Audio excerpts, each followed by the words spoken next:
All right, so as we know, Justin Gaethje versus Dan Hooker, that's not happening anymore. Preparing for a mixed martial arts fight is very tough, and Dan Hooker, one of the toughest out there, went out there, broke his hand, busted his paw, took it all with a smile on his face, to be honest. And fair play to Dan Hooker. Didn't get upset, didn't feel sorry for himself. He wasn't crying about it. He was laughing about it. It's like, shit breaks. This is what happens when you get ready for an MMA fight. One of the paws is not done so well. Fighting in MMA is very hard. Training for a fight is even harder than the fight. And getting to the fight is often half of the battle. And that battle was lost by Dan Hooker. And I can't wait to see him back in there. Now, the reality is that UFC 313 has taken a bit of a hit. What's up, Harry? How we doing? That's the dog floating around. Main event's Alex Pereira. And that's the guy that's selling the show. That's the fight that everyone's tuning in for when he takes on Magomed Ankalaev. But the co-main event, that was the icing on the cake. Dan Hooker versus Justin Gaethje. And certainly this version of Dan Hooker that is just looking phenomenal. The way that he beat Jalen Turner. The way that he went out there and beat Mateusz Gamrot and showed that he's got well-rounded skills. This was a really competitive fight. And certainly when you bank in the fact that Gaethje was knocked out cold last time by Max Holloway, a featherweight. Not that there's any shame in that, by the way. Fight of the night, knockout of the night for Max Holloway. He walked away with an extra $600,000. Justin Gaethje is never, ever in a boring fight. So that's what I mean. This was the icing on the cake. If you were on the fence about buying it, you were definitely going to buy it because of the co-main event combined with the main event and, of course, a stacked card from top to bottom, as always. Now, he needs a new opponent. Justin Gaethje is still going to want to fight. He hasn't fought since UFC 300, coming up to close to a year. And he did the right thing. He took some time away from the sport. He got knocked out pretty badly. Face plant KO. There's a lot of concussion there. You take some time away. You go through all the protocol. You get rid of the skeletons in the closet. You exercise your demons and you come back and you take out somebody like Dan Hooker or somebody else and you get the career right back on track. Because we've got to remember, Justin Gaethje is still the number 3 ranked lightweight on the planet. He's still very relevant in this division. But given his age, he hasn't got too many years left in this sport. And the man still wants to be a champion. So the question becomes, who does Justin Gaethje fight? Well, of course, a lot of people have put their hands up already. So first of all, Renato Moicano. I love Renato Moicano. He's hilarious. He's an amazing fighter. He put a beat down on Benoit Saint-Denis and he came out and he said, 2 weeks is good. I have enough time for 2 or 3 sparring sessions. I will be ready if the UFC call. I don't think that's the matchup because we saw last time out, Renato Moicano, he switched up from Beneil Dariush to the main event, which of course comes with a lot of pressure. And when you're taking on the pound-for-pound GOAT in Islam, it's never an easy fight. And he was probably going to lose according to everybody that you asked, other than him and his coaches. But it didn't go well. He got taken down and submitted with a DOS pretty quickly, okay? And because of that, I don't think he's going to be the guy that the UFC look at to say, hold on, who's missed a short notice? Who's missed to save the day? I love Renato Moicano, and I respect and admire his balls for willing to do that, but that isn't going to be the one. Who else? Well, Mateusz Gamrot, he went up against Dan Hooker. He came out, put his hand up, said, my fight with Dan Hooker was very close, and he got lucky with the judges. Time to fix. So Mateusz Gamrot, of course, is ranked number 8 in the world. He's a very, very capable lightweight fighter. He's got great wrestling. He's got cardio for days. But I'm not sure if that would be my first pick. Yes, a great matchup. Is it a matchup that makes me lose my mind over? I don't know. Maybe that is the fight that happens. But when you look at it on paper, it's not the one where you go, ho, ho, ho, I got to see this one. But sometimes beggars can't be choosers. And then, of course, the other matchup, the other person that volunteered his services was, of course, Rafael Fiziev. Fiziev said, let's run it back Justin Gaethje. Of course, talking about UFC London when Leon took on Usman for the 3rd time. He fought Justin Gaethje, beat Gaethje in the first round, lost rounds 2 and 3, pretty close. Gaethje made some beautiful adjustments using the uppercut fantastically and won a decision. Pretty clear 29-28 victory. But Fiziev hasn't been very active lately.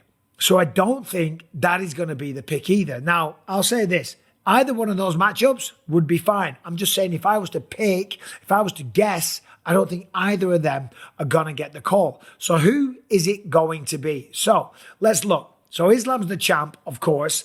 Number 1 ranked out there is Arman Tsarukyan. Now that makes a lot of sense. Arman Tsarukyan, ranked number 1, ready to go. He wants to fight. He wants to be the champion, even if he isn't invested in this sport, which I believe he is. I don't know why he said that. I don't know if they're going to bank on him so soon. Maybe they will. Maybe they take a chance. And I'm not saying he's not bankable. I'm not saying he's not dependable. Now, we know he pulled out last time, and a lot of people had the theory that that was because of a bad weight cut. Dana didn't seem overly impressed at the post-fight press conference and said that he's got to work his way back up. Now, going up against Justin Gaethje, beating Justin Gaethje, that will be certainly working your way back up. But is he the guy that they're going to pick? Is he the person that will take it on short notice? He hasn't even got a matchup lined up. So probably not. He's probably out of the equation. Of course, we've got Dustin Poirier at number 4. Dustin Poirier, yeah, of course, Dustin versus Gaethje for the 3rd time, for the final fight of Dustin Poirier's career. Yeah, take my money. But Dustin Poirier is not taking a short notice matchup on just over a week's notice. Not in his final fight. Not after losing to Islam Makhachev. He wants to go out there, show the world who he truly is, what he is capable of. And he doesn't want to do that with 1 week's notice. And I wouldn't advise that either. And besides, I think there's something bigger in store for Dustin Poirier down the line. Of course, now after that, we've got Dan Hooker. Of course, he's out. Then it is Iron Mike Chandler. Iron Mike Chandler, I would love to see him and Gaethje again. What a fight that was. One of the best fights of the year. But he's fighting Paddy Pimblett, UFC 314, co-main event in Miami. So that one's off the table straight away. Renato Moicano, we talked about him. Rafael Fiziev, Paddy Pimblett's against Chandler. Jalen Turner. Okay, so now we're getting a little bit low in the rankings. But Jalen Turner is ranked number 13. Jalen Turner is on the card taking on Ignacio Bahamondes. And I'm telling you right now, Jalen Turner is almost Dan Hooker, stylistically, okay? Jalen Turner is a tremendous striker, was one of my main sparring partners when I knocked out Luke Rockhold, when I beat Anderson Silva. He's very tall, 6'3". He's got excellent striking. So when you look at the skill set of Jalen Turner, when you look at the frame, when you look at his approach to fights, Jalen Turner is almost like a mirror image of Dan Hooker, right? So maybe Jalen Turner is the one, but there's one person out there in the rankings that I didn't mention, and that is the one and only Dude Bronx, the most exciting fighter in all of the sport, the most submissions, the most bonuses, the most finishes, and the most gangster attitude in all the fights. Now, we know what happened the first time. Oliveira beat him. Would Oliveira step up on about 10 days' notice and fight Justin Gaethje in a rematch? You know what? I think if the check was big enough, then he would. That is who this man is. He is gangster to the core. I love the way he fights. I love the way he approaches the fight game. I love everything about his style. He brings nothing but excitement. However, we got to remember when he fought Justin Gaethje the first time, he missed weight. And if he couldn't make weight with the full camp, then I don't think he makes weight on 10 days' notice. So that one's probably out the window as well, let's be honest. However, it's not a title fight. They could do a catch weight. They could do it at 160, 165 pounds. Gaethje would probably be up for that because it makes his weight cut not as bad. And he's still facing the same kind of size guy, right? And Justin Gaethje would want to get revenge.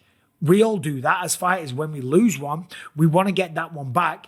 But would he want to take on Charles Oliveira on short notice? Yes, Charles hasn't had a full camp, and Gaethje hasn't had a full camp to prepare all of the submission threats and all the knees and all the elbows and all of the absolute madness that Charles Oliveira brings to the table. I don't know if he would. So when you go through it all there, who's he going to be? Is it going to be somebody from 170? Does a Colby Covington step into the fold? Does something unexpected happen? Or does Jalen Turner get bumped up from Ignacio Bahamondes to the co-main event at UFC 313? I think there's a good possibility of that. When you go through the rankings like that, who else makes sense? Anyway, as you can notice, I'm in a different part of the house today because my computer shit the bed. I don't know what's wrong with it. It wouldn't turn on, so I had to do the podcast yesterday, and I was all light and white and bright and stuff. But when I come out of that room, the light on the webcam works a lot better. So that's why I'm here in this part of the house. My wife loves to buy antiques, as you can see there. It looks like an old people's home. Anyway, let me know in the comment section. Shut up, Beck. Let me know. She heard that one. Let me know in the comments. You do like antiques though, babe? It's not like an old lady's home. Yeah, who is going to be the opponent for Justin Gaethje? Hopefully by the next time I do a video, I have a voice. Thanks for watching. Subscribe and ring the bell. See you soon.